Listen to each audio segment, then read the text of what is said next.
Howdy, folks. Welcome to Grounded, a HomeLand Properties Roundtable Podcast, where we discuss land, timber, real estate, and everything in between. Welcome back to Grounded, the HomeLand Properties Podcast. So today we're featuring Vadim Kovalev with Koval. The company helps grow businesses in the wood world.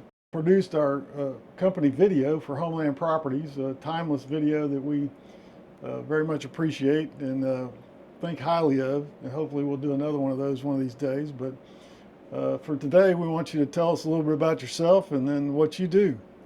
Be happy to. Thank you so much for having me. It's a pleasure. Excited to collaborate and join you on your podcast. Exactly. Well, my name is Vadim, like you mentioned. I go by V, just simpler that way. The company I founded years ago is called Koval, and you asked me earlier, what does that mean? It's the same root in the Slavic language. You have the blacksmith, and smith specifically is the same as Koval. So kavat in the Slavic language, Ukrainian language, Right. is smith. So the thought was, we're smithing things in the digital realm. You know, to back up a little bit, you know, my parents immigrated to the States when I was 4 or 5 years old. I grew up in the Northwest, fell in love with nature, with the trees, and was raised in the Northwest. So I learned how to, you know, I went to kindergarten, I went to public education, but parallel to that, I was also getting educated in how to read, write, and speak Russian. So my family escaped communism. My grandfather was, you know, served jail time in the gulags during Stalin time for, Wow. you know, being a believer. And so, you know, my parents were persecuted all the way through the 90s, so they escaped. And so with the context that I have, Andy, man, I wouldn't be where I am today without the Lord. And so I'm out there, you know, He's given me the opportunities, opening the doors. So I want to get out there and share that God is good and wood is good. That's my message. That's great. Well, tell us a little bit about, you know, what you've been doing lately and why are you in Texas right now? Why am I in Texas? Listen, I got a lot of friends in Texas. So over the weekend, I was hanging out with your friend, Kelvin, and the whole Steely Lumber Company. Steely Lumber Company. Yeah. That's it. So we did a production for Steely Lumber Company, and that's, I believe, how we met. That's correct. And so, you know, man, Kelvin Steely has a wealth of knowledge about lumber and just his story, man. Like, so I was over there just fascinated with him years ago when I met the guy. And so just was able to spend some time with him. Chris and Emily DiMiliano are our friends as well. Chris today is a general manager over the Steely Lumber Company. The other reason I was in Texas was I was up in Dallas interviewing these guys who are PhDs and scientists who are studying, you know, all kinds of the nature on the planet Earth. Geologists and biologists and guys who are physicists, PhDs that are going super deep and following the evidence. I would like to say that they're super open-minded, meaning they look at the evidence and don't start with the premise of God can't exist and let's go interpret the evidence, which leads to all kinds of crazy stuff. But they're like, hold on a second, let's look at the evidence. Is the Bible truly true? And like, I asked them point blank after all this research and stuff in Dallas, I was like, guys, is there anything that, you know, you've seen in geology all over the globe that disproves anything that's in the Bible? And they say, no, we haven't found. And they're going really deep, Andy. So you should definitely check out my friends at ICR. It's the Institute of Creation Research. Yeah, you told me about that. I'm looking forward to looking into that some more. That's very interesting. Well, so how we found you, of course, you said you did a production for Steely Lumber Company, and I've seen, you know, other productions that you've done in the wood industry, especially in the sawmills and things like that. So because our company is heavily based in East Texas and we deal a lot in forest land and we're involved in conservation and preservation of the forests and big advocates and supporters of the Texas Forestry Association and other landowner associations like Southwest Piney Woods Landowner Association. And in our business, we're dealing with a lot of timberland sales in real estate, and then we also sell those lands from these big companies that own them to individuals that want to have their own personal forest. So that's how you and I overlap in terms of the wood business. Like you said, God is good, wood is good, right? So that's how we came together, and we've seen some of your other productions. Tell us a little bit more about maybe a couple of the interesting ones you've done that are based on forestry. Sure. Yeah, happy to.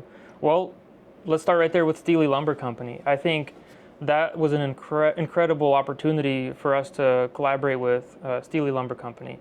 They've got multiple businesses. Sure, they've got the sawmill, but your friend Kelvin is involved in logging, and that was his background, and forestry, and then the sawmill, of course, and taking all those residuals and making sure that nothing goes to waste. That's correct. They've got a pellet plant. They have a landscaping company, all those other things. So companies come to us and they say, hey, Vadim, you go around the world and you work with two groups of companies. Specifically, if we put them into two buckets, the first bucket is all companies who are involved in the wood products supply chain. It could be all the way upstream to land and forest management. Then you've got harvesting, logging operations. Then you go into a sawmill, typically. And then from sawmill, there's a lot of value streams. You've got, folks, of course, lumber for homes. You've got pulp and paper for, everybody uses toilet paper. So you know what I mean? Wood is just everywhere, and wood products. And then there's a lot of value streams, furniture and all kinds of cool things. And then, so that's the wood products manufacturing companies, I call them. Right below them is a whole network of companies that I used to work for. So my background is engineering. I was a very technical guy. I went around the globe, Andy, and my job was to help these companies optimize their production. So what that means is I was part of the team who invented a 3D scanner, and there's a patent. I'm listed as the main inventor on this patent. And so the cool thing is I got to be very deep, very technical with sawmills and wood products manufacturing companies across the globe. The way I like to position myself is, look, if you zoom way out and you look at the earth, wherever there's green on the planet, those are probably trees, and there's people there taking the forest, harvesting, and using it to make, lumber, to make construction materials, and furniture, and etc. But also all kinds of different things, right? So that's a little bit about if you zoom way out. But if you really get back to it, a great example of what we've done is your friends at Steely Lumber Company. I'm really proud of that production, really proud of what they do. This is close to me, close to my heart. And so what I'm about to say comes really truly from my heart. I feel like the world's got it kind of wrong. A lot of people out there see a log truck coming by the highway. They think of guys like Kelvin and Steely Lumber. Hey, these guys are the ones that are deforesting the planet. Well, it's like, and so there's a logical fallacy that people make, which is a tree, when it stands, is giving off oxygen and providing shade and natural habitat to all these critters, which is true. And then the logical fallacy is, well, if you cut that tree and it falls, that's a bad thing. And I could get into all the weeds of all that, but it doesn't stop there. This is a crop, and you can listen to Kelvin talk and all these guys. So that's really what drives me, is that we're on a mission. Our business it's really a simple mission. It's to improve the lives of the people in the wood industry globally. Correct. Well, we're cutting trees, but we're planting more than we're cutting, and we've gone more to a paperless society. Thank God we need toilet paper and paper towels. COVID showed that, right? we don't need as many notebooks as we used to. So we are, but our wood baskets are shrinking, from urbanization and things like that. So it takes people like yourself, us, to be conscientious of the preservation and conservation of the wood business and trees. And so what you stated as far as trying to educate the public on the positive aspect of growing trees, harvesting and growing trees. You have to harvest them at some point because they increase, and at some point they they increase at a decreasing rate and they die.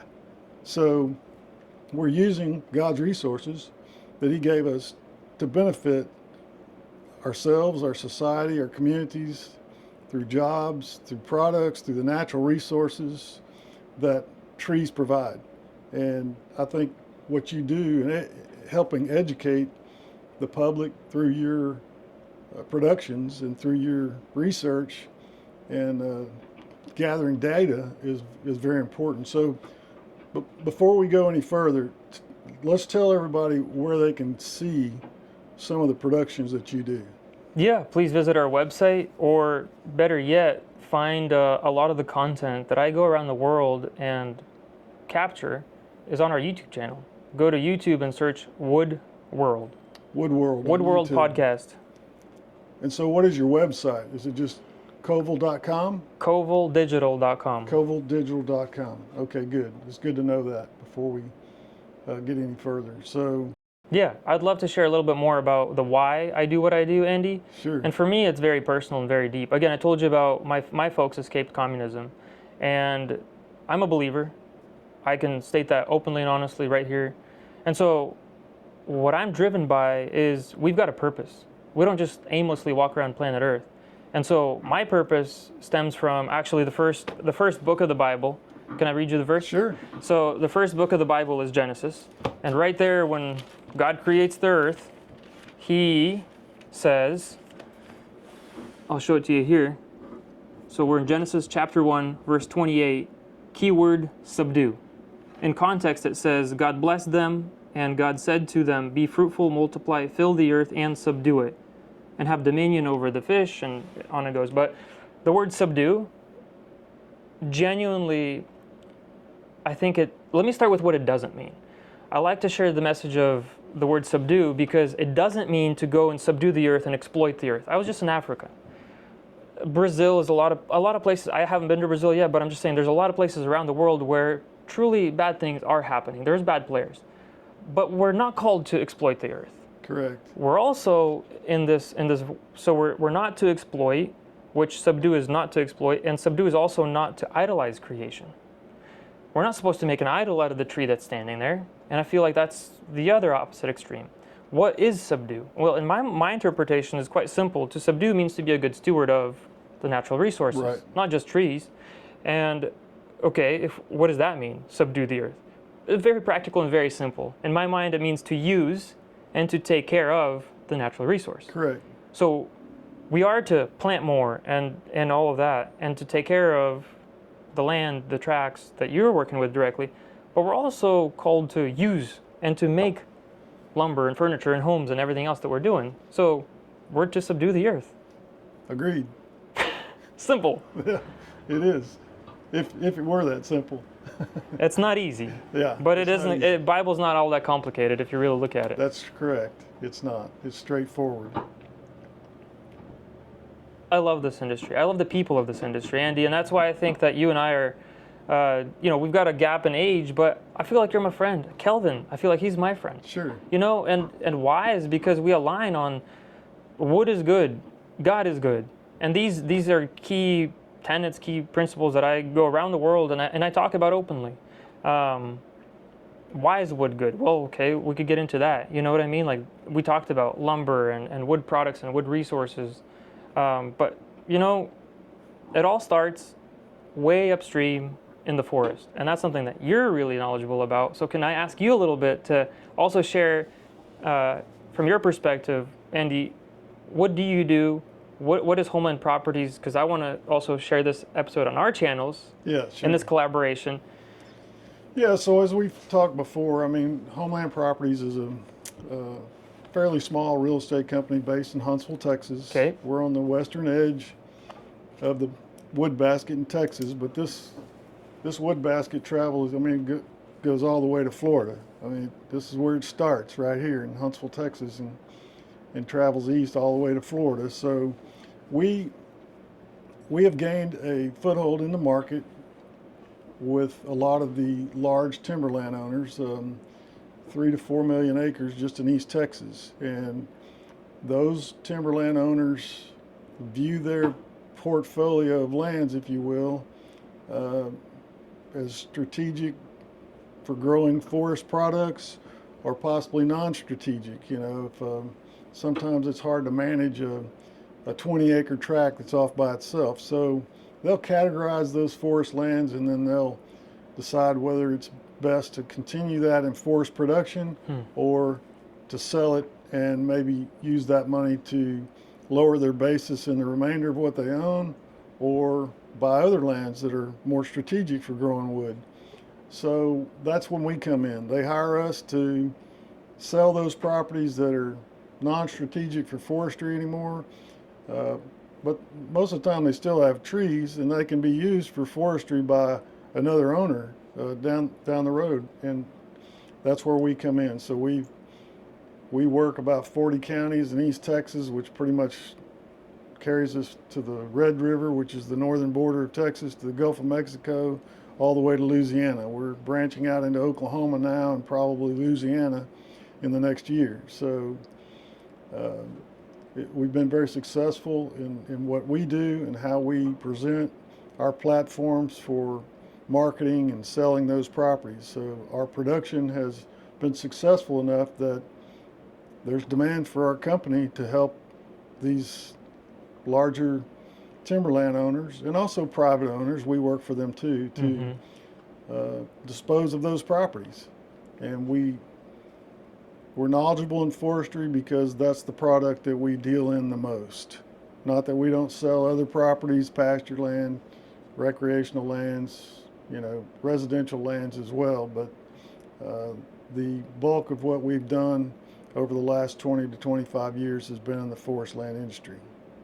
And so we've got about 17 agents, 6 full-time staff people, and that's what we do every day.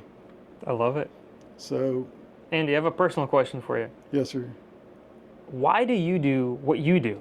It's my passion that I'm in my 40th year now in the real estate business, and it's just a passion that I enjoy doing. I started this when I got out of college, and I love working for myself. We have a very good atmosphere at our company. We operate like a big family. Everybody gets along, and we work well together, and it's enjoyable to go to work every day. You know, I'm out in the field quite a bit, so office some, in the field some. I think it's a good blend, and I just enjoy what I do. It's a passion. I'm very fortunate, very blessed. How'd you get into it, can I ask? Well, so when I was in college trying to figure out what I was going to do when I got out, I figured out I could get my real estate license while I was in college, sort of a dual credit. They didn't really have that terminology back then, but so that's what I did. I took the courses while I was in college that went towards my degree and also went towards me qualifying for a real estate license. So I got my license when I was in college. Wasn't using it till I got out of college. And it was in 1984. The markets were not good, and the job markets were not good, so trying to find a job was difficult, and I had an opportunity come up where I could join a real estate company. And at the time I was single and not much responsibility, no kids, and so I thought, well, I'll give this a try, and here I am. Here you are. Well, that's a quick fast forward to today, but I got you. 1984. That's Yes. when you started. That's right. So was it called HomeLand Properties always? No, I worked for another company for about 5 years, and then my partner and I, John Paul Lampson, and I branched out on our own in 1990 and started HomeLand Properties at the time. And there wasn't a lot of land to sell in East Texas in the 90s. The 90s were an era of a lot of bank failures and foreclosures from the high interest rates and from the 80s. And so we worked hard in that industry and did pretty well. And then the year 2000 came, and Champion merged with International Paper. International Paper acquired 1 million acres from Champion and decided they were going to dispose of that to free up capital. And so when their national paper did that, we went to work for them as a subcontract broker and did a lot of that work. And then Louisiana Pacific and Temple Inland followed in the next few years, each with another 1 million acres each. So there's about 3 million acres that traded hands between, say, somewhere around 2000 to 2003 or 4. And so there's been a trickle down from since then with the real estate investment trusts and the TIMOs, which are timberland investment management organizations, that have acquired those lands and continue to operate and manage them. And so it's been the big Texas land rush ever since about 2000, especially in East Texas.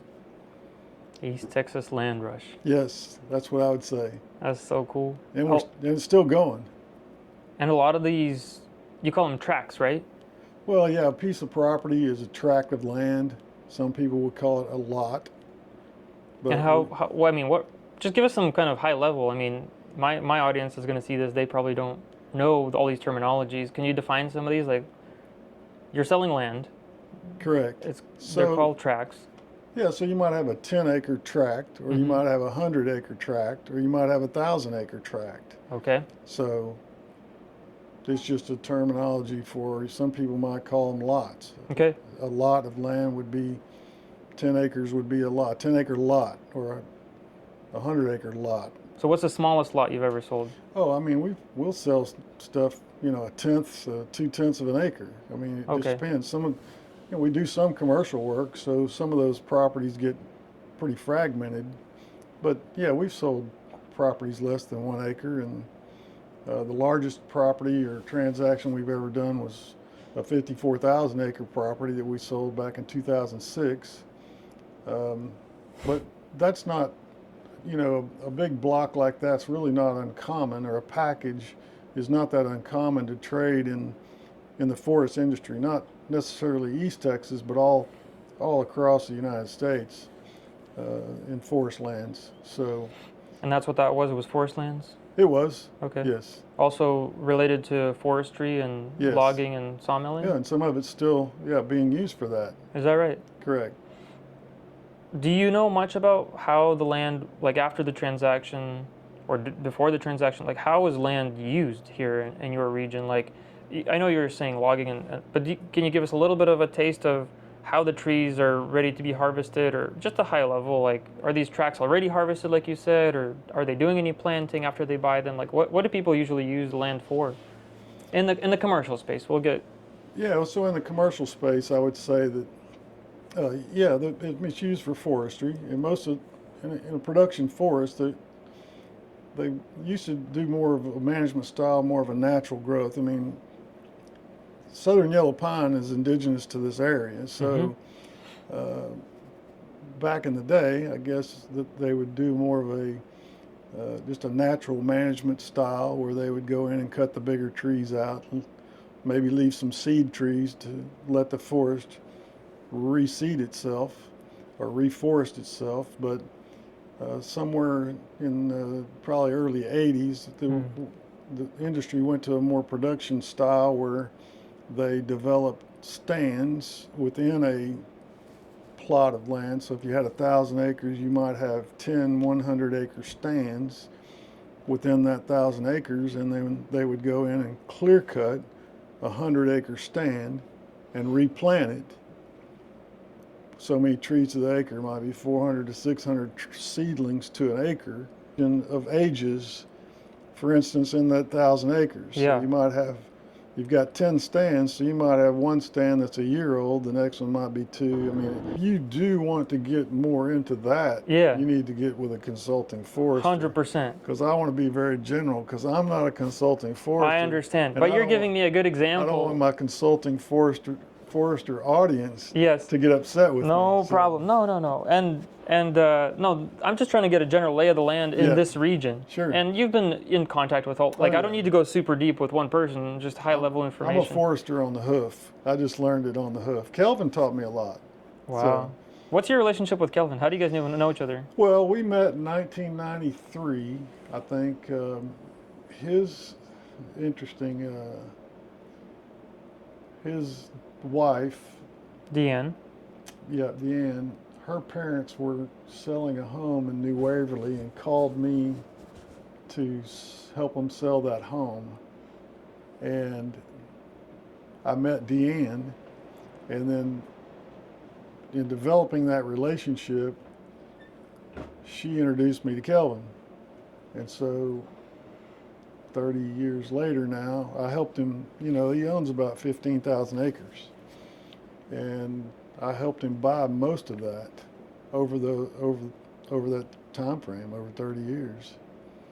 So you guys built a personal friendship. Oh yeah, sure. I mean, it was a business relationship, but more importantly, it's a friendship. That's so cool. Yeah. I see that all the time, Andy. Like I generally love to build friendships with the guys in this industry, Sure. I feel like it's all built on relationships, really. Well, that's everything. Any type of business you're doing is building relationships. So that's what I tell my agents when they're working with clients. Is the first thing you got to do is build a relationship. That's the first thing you have to do. Hey, I'm a young guy. I'd like to hear a little bit about how do you do that? What do I need to do as a young guy to build relationships? Well, the first thing you got to do is be nice, be kind, be respectful of other people, and be respectful of their opinions, be respectful of their how they feel, what they think about, what their questions. A lot of that's just communication. Communication's huge. So be in contact, be receptive to other people. I love that. Thank you. And to back up a little bit, you were giving me a little bit of the commercial side of tracts of land that you sell. I'm also curious, do people buy it for private use? Well, they do. Private users, normally buy properties for recreation, someplace to get away, take their family. Maybe they want to build a lake, a pond. Maybe they want to build a house, a camp house, something like we're sitting in. Get away on the weekend. We saw a big example of that during COVID. Our interest in sales during COVID were up 300%.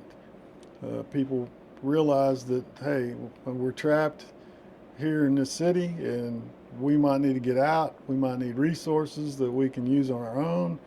Maybe we need to feed ourselves some way. So we saw a lot of people buying land. I mean, smaller tracts, 5, 10, 15, 20 acre tracts, 30, 50. And that interest shot up incredibly during COVID. So it was about a 1.5 to 2 year period where the market was really good for us because of that. So is it leveled off now? It has leveled off. We're back, to a level, say 2018, somewhere 19 level. Sure. Interest rates and inflation have certainly, buffered that somewhat. Well, this is election year. Things are always kind of static during the election year. Not a whole lot increases or decreases, it seems. But so I have a personal question. Mm-hmm. What if I wanted to get a tract of land? Sure. What's I'm not going to hold you to it, but what's average price per acre, or what am I looking at? Like what goes into identifying a piece of land? I genuinely am interested, and it'd be a dream for me to have a private piece of land, call it Texas or somewhere in the South. Right. I live in Florida, but if let's say we wanted to get some land with my wife and for the kids, and I was going to get a portable sawmill and just be out there in the land, build a cabin, that kind of thing. Like, what are we looking at price-wise? I mean, before even price, like what are the parameters that go into finding a good tract of land? If I said, Andy, let's go find me a tract of land. Well, I think the first thing you need to do is decide, do you want something wooded? Yes. Or do you want something open? Yeah, I would probably think you'd want something wooded. I love them trees, man. So then once you know that, okay, well, there's a big area to cover. So where do you want to be in proximity to somewhere else? I mean, do you want to be close enough to an airport? Do you want to be an hour from Houston or 2 hours from Houston? I mean, these are some things that are real important to start with. But it does relate to price. So if you're an hour from Houston, you got one price. If you're 2 hours from Houston, you got another price. So that's a big factor. If do you want something more flat or level that you can possibly have part of it in farming or something? If you want to grow some crops or something on part of it, Longhorn. Yeah, Get well, some that's true Longhorn. too. I mean, so, or do you mind something that's really hilly? I mean, we've got some pretty hilly land in East Texas that you can get involved in. So, I want that tract that has the dinosaur fossils in it. the dinosaur fossils. Okay. Well, Have you ever come across anything crazy like that? I don't know Fossils about or dinosaur fossils. There's a lot of geological formations in East Texas that are interesting in terms of, some gypsum holes where they mine gypsum and things like that. There are some fossil areas. There's areas that have more arrowheads. I know you went arrowhead hunting this past weekend. I have a fossilized wood arrowhead. Yeah, that's right. So there's areas like that. There's Have some you of found that. those? No, I'm not very good at finding them. I've found a few, but not like our friend. Yeah. So some people I think are better at finding than others. I have another question. I remember talking to somebody from your team, in fact, when we were doing all that production and going out and seeing some of the tracks. I don't know if you know much about this, or can you just give me a high level on what is it that, like, if you buy a tract of land, you basically own the surface, but you don't own necessarily the mineral rights. I heard something about mineral rights. Or in Texas, you've got all kinds of resources underground. Can you shed a little bit of light on that? Well, so a property or a tract of land has two different estates. You have the mineral estate and the surface estate. And so the mineral estate is that's below the surface. And in Texas, that's dominant.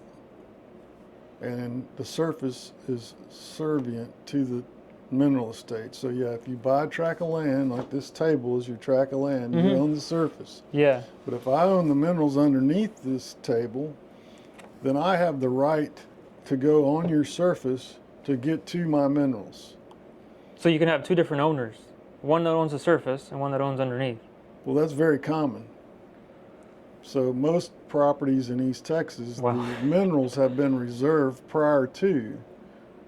So you just buy the top. You're just buying the top. How deep? Well, It's not really technical. That's a good question. So there's been a lot of, I'm sure there's a legal answer to that, but I don't know it. No, I'm not looking for like a specific legal. You have the rights to the water, which are subsurface. Okay. Unless somebody reserved that water prior to you buying it. Then It's kind of tricky, yeah? It is. It gets very tricky. So those are all important things and factors that people need to understand when they're buying a tract of land. And that was eye-opening for me when I think one of your guys took us out and we were filming some I remember it was plantation or something. It was like a 100-acre tract. And then we're driving on this road and he was explaining to us how the road was built so that they can get access to the back of the property to put in a pipeline or something. Like how does that work? Well, so there again, the mineral owner has the right to access their minerals, and if that means that they want to put, for instance, if I own the minerals and you own the surface, and I want to lease my minerals to an oil company, then I do that, and that oil company has the right to go on your surface to get to my minerals. So if they want to put a well site at the back of your property to get to my minerals, they have the right to build a road to get to that well site over your surface. Are they going to compensate me as the owner of the surface? Generally they do, and generally you also get the benefit of a nice road. And minerals? No. Come on now. You may be compensated for It'd be nice to get a little percentage the well here and there, site. a point or two. Yeah, generally no. Oh man. But it can, but generally no. Okay. There's some protections that we can get into about, surface protections, but Okay. that's No, it's just very unique to this part of the world, I think. It is somewhat unique to Texas, but there are factors that deal with surface and minerals in every state. Oh, is that right? Correct.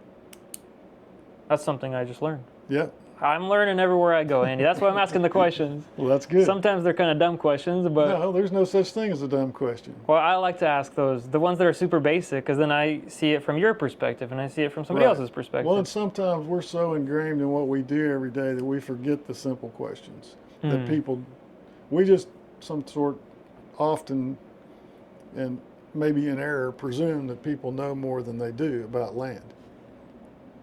but that's what we're here for. What's a common question you get asked when people are starting researching, talking with you, commercial or private? I mean, if you want to speak to anything. It's really the same questions you're asking now. Okay. So we know how to go through the factors that someone wants to know or needs to know when they start their land search.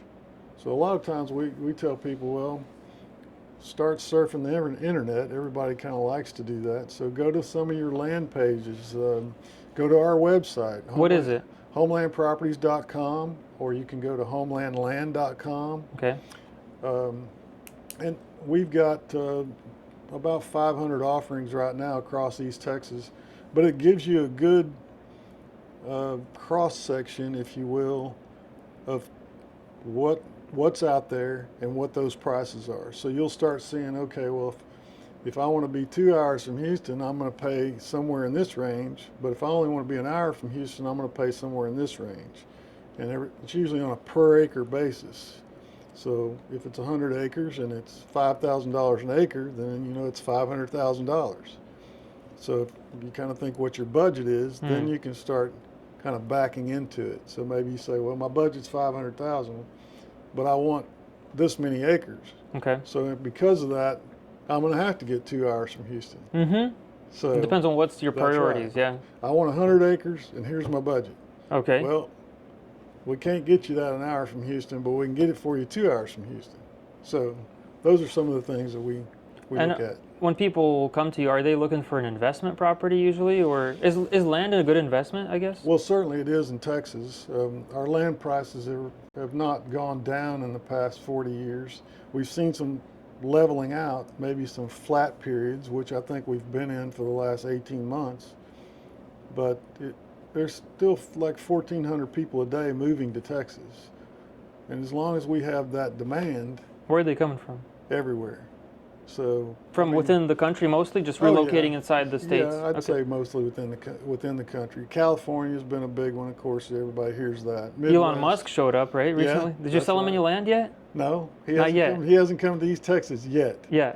Elon, if you need some land, you got a guy. You got a connection to a guy. That's right. So Midwest, East Coast. I mean, but a lot of people that we sell to are coming, they're in the metropolitan areas, Houston, Dallas, places like that.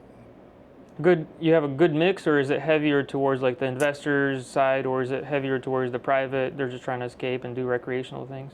We have a pretty good mix. So you've got the investor, developer buyers that are coming in and buying. Let's just use the 1,000 acres again. Sure. Yeah. And they'll buy the 1,000 acres to divide up into 2 to 5 acre tracts, and then they'll sell those. Or like for homes or something. Yeah. Okay. Or we've got, they may do something denser. They may buy the 1,000 acres and take a couple of hundred acres at a time and make it a subdivision of dense home development. 50-foot lots or 60-foot lots. So we've got that investor developer client that we sell quite a bit to. Yeah. And then we've got the buyers that say, well, I don't really want to be in a subdivision like that is that dense.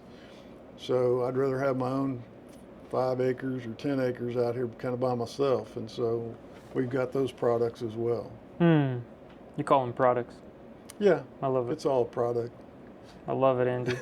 Well, you've definitely shined light on land today. Anything that I haven't asked you that you would like to share for our audience that are, in the wood world? Well, I think we haven't talked much about carbon. You mentioned earlier about how pine trees put off oxygen, but they also store carbon. That's what they do. Carbon's a big topic in our markets right now. It's been somewhat of a question mark.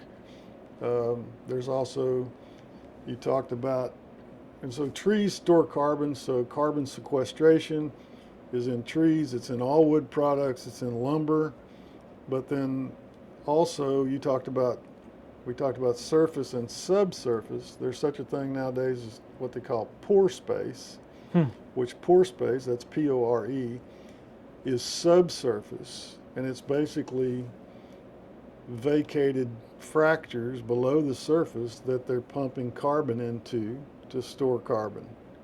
another form of carbon sequestration. So that's something new to the market.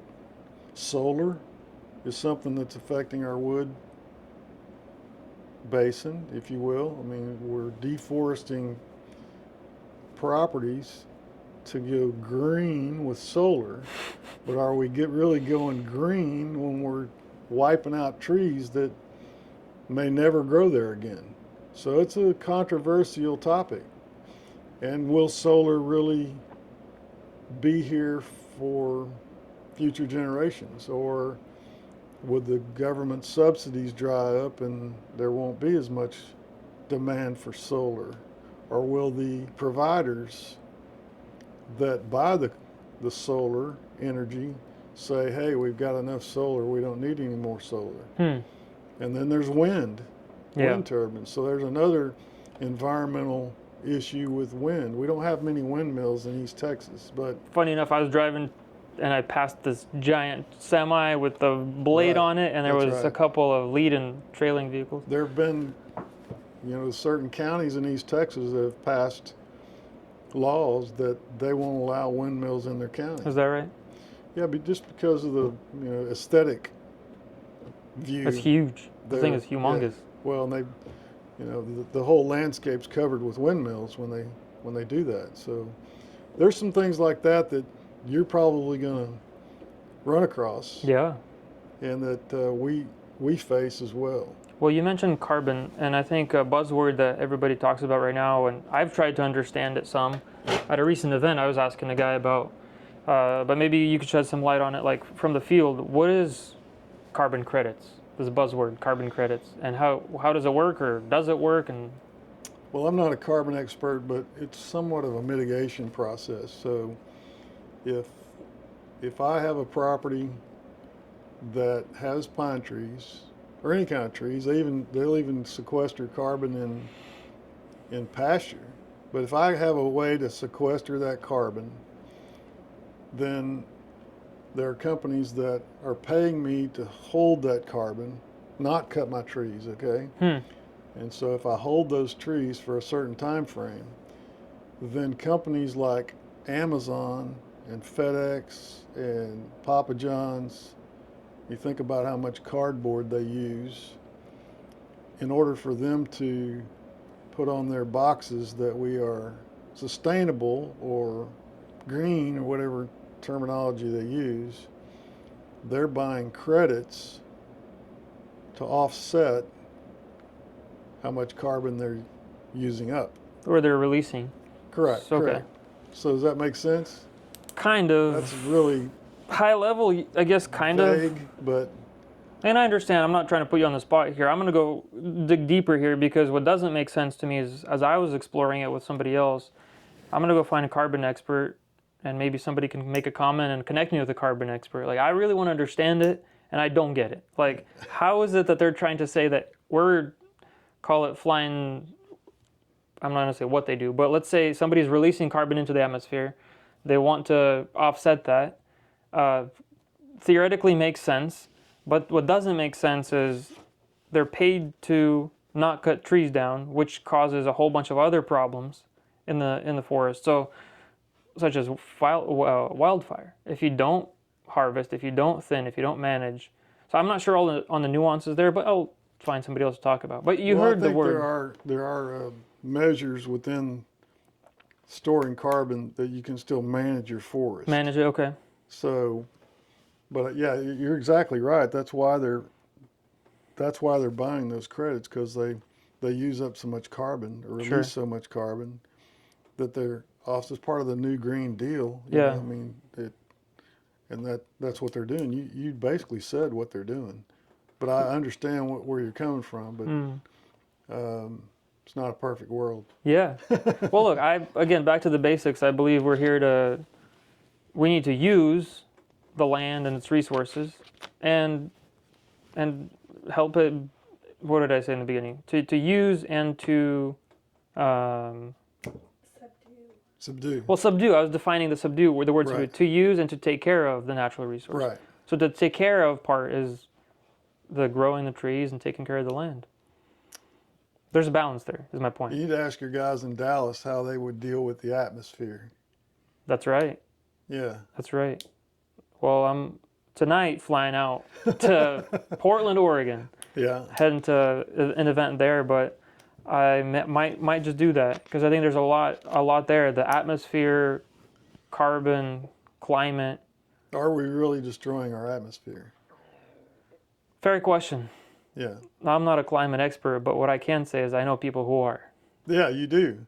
So that's kind of the cool thing about me and what I'm doing is I just get access to folks like yourself, and you and I would have sat here anyways and just talked about it just because, but how simple it is to throw in a couple little microphones and have this conversation and be more transparent. See, I think that there's a bad rap about land and land use and trees use and sawmilling and all that just because nobody's willing to get out there and talk about it. And I'm okay with getting the haters on the internet hating on me. Like, fine, comment on my posts. Yeah.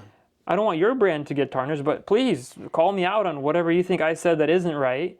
And then I want them to call me out, and then I'll go. I'm not the one going to be trying to fight back or whatever. I just go find the right expert. We feel the same way. I mean, I'm not worried about that either. But we want people to be educated. That's it. We want them to listen to these comments, and understand the topics that we're talking about. Mm-hmm. If they're a landowner or want to buy land, they need to know these things. Sure. They need to be aware of them, and we can help them get those answers. We may not have all the answers, but we can help them get them. I have a question. How does one buy land and then make money from it? Like, how is land truly an investment? Well, it depends on what you're going to do, but let's just use the forest asset class. Yeah. So, in order to really make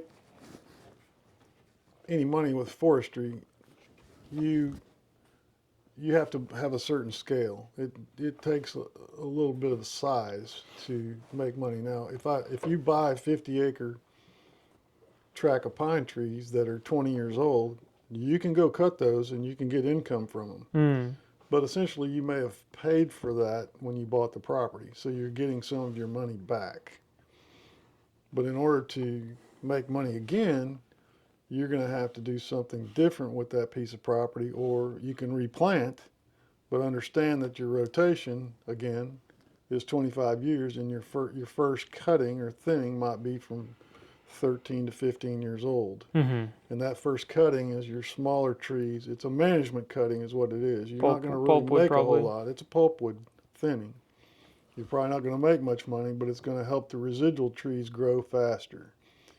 Or you could clear that 50 acres from pine trees and go into something else. Cattle, hay, crops of some sort. Okay. In Texas, the best way to make money on it is buy it and hold it. Really? Okay. Because typically your investment in a tract of land has been marginally 5 to 6% per year increase just in appreciation. Mm-hmm. Now, if you can get the appreciation from the land, and you can also get appreciation from pine trees growing, then you've kind of doubled down. So pine trees, they essentially will say, grow at a nominal rate of somewhere between 4 and 6% per year. So if you got a seedling that's this tall in year one, but it's double that in year two, well, it's growing 100%. Right? Mm-hmm. But there's no market for that tree. I mean, unless you do some sort of ornamental, Yeah. So then in year three, it grows a percentage exponentially higher. But over the life of that rotation, that average comes into that 4 to 6% per year. You follow me? Yep. Okay. So that's where that number comes from. I've always thought just that's why I'm trying to get out there and learn more and just get more educated on it. But I just thought like you buy a piece of land. And I got some real estate myself, but like just to dumb it down, like I guess you buy a piece of land, appreciates because urbanization, people are moving a little bit further away from the developed areas, and then that land goes up in value, and then you sell it back to developers, and then you made your difference. That's correct. You bought it cheaper, you sell it higher. There's a delta. That's the best way to make money in land. Is that right? Okay. Yeah, I mean it is. Then So, you take your money from your profit and go buy something else. Go buy another tract of land. Seems simple to me. Try to do it again. Yeah. It does. It is simple. The way Off camera, we're going to have to start talking about that, me and you. It doesn't always work that way. perfectly in a perfect world, but Sure. Well, we're simplifying here just to make sure I can keep the train of thought. understood. Well, we talked about a lot of things. Unless there's something else you wanted to share, can you share with our audience what's one thing that you think people? We talked about educating the general public. What's one thing that you'd like to educate the general public about, and all these topics that we've talked about? Is there something that you can bring it together for us? Well, I think the best thing to do is get experts to work for you. Get the people that know what they're doing to work for you. So if that's us, if that's a forester that you need to get advice from in terms of what your trees are doing or what you need to do, I would call the experts. Don't try to do things so much yourself. There's a lot of free advice out there too. I mean, the Texas Forest Service is a resource here in Texas. The USDA has got a lot of resources that landowners can get free advice from. But just do your research, do your homework. And what's a common fault? Like if somebody doesn't, are they potentially losing some value somewhere or making a mistake? They could. I mean, there's some people for instance, try to burn on their own. Well, that's dangerous for one thing, and then you could end up burning up more than just your property. So there's that's good advice. There's things like be careful when you're selling trees. So I would use a consulting forester to sell my timber. Don't sell straight to a logger. That's not a good practice. That's not that every logger. There's bad apples not in everything. So just get the right advice, talk to the right people, and don't make a mistake. Can those people that are interested call you to get Certainly. advice on if it's you, or you can at least point them in the right direction? We certainly can. We do it every day. I love it. Well, that answered a lot of my questions. Well, mine too. Thank you. Thank you so much. Thank you for being here today. Thank you so much for your time. Appreciate you.